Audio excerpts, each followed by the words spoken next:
know that in customs, merong TARA system. Your Honor, I have no personal knowledge. I'm not asking whether you have personal knowledge or not. My question is very direct. Do you agree with me that there is such a thing as TARA system in customs? Yung customs police inamin na nga eh. Kayo, ano po? Yes, Your Honor. Yes. Sir. Okay, thank you. Mr. Jimmy Govan, you've been with customs. Tama po. Yes, Your Honor. Meron talagang TARA system, di ba? Yes, Your Honor. Oh. Mr. Taguba,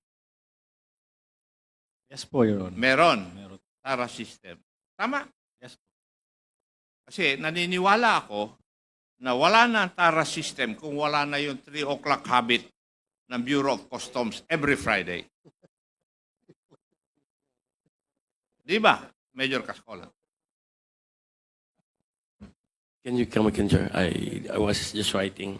I could not. I wasn't able to catch Ako, maniniwala na wala ng TARA system sa customs.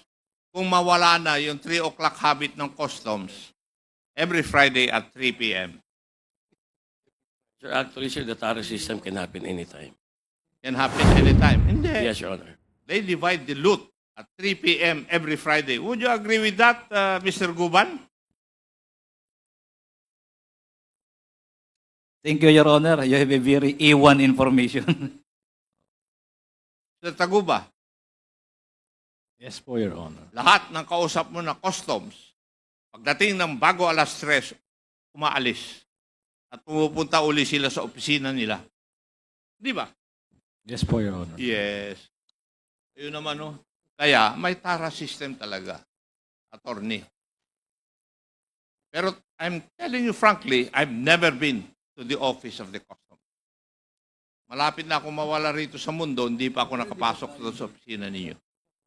I have never had any transaction with customs.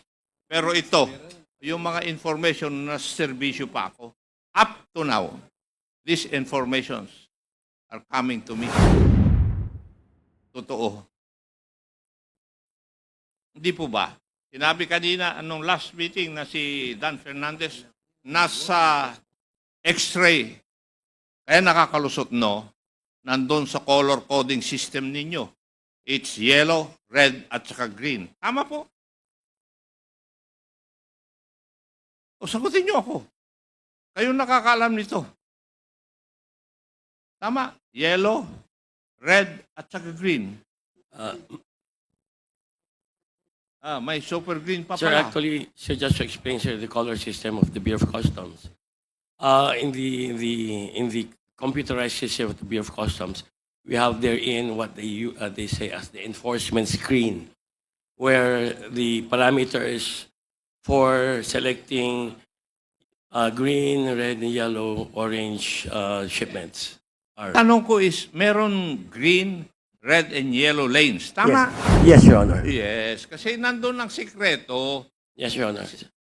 Kung nakinig po kayo sa sagot ni Mr. Taguba kanina doon sa mga katanungan, pag yellow, red, ang dadaanan mas marami. Pag green lane, mas kokonti yung dadaanan. Di ba, Mr. Taguba? Yun ang sagot mo kanina.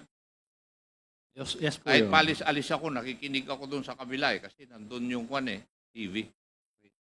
Yes po. Yun ang sagot mo kanina eh. Opo. Di ba? Na kung minsan yung green lane, 3 lang ang dadaanan. Hindi na dadaanan yung entry processing unit at saka assessment division. Tama po. Tama? Pero kung yellow at saka red, dadaanan yun. Yes po, Your Honor. Yes, nandun ang kuwan sekreto. Dahil kung gustong palusutin ng mga taga-customs, idadaan sa green lane o kaya super green lane. Tama, Mr. Chair? Yes. Ayun naman, oo.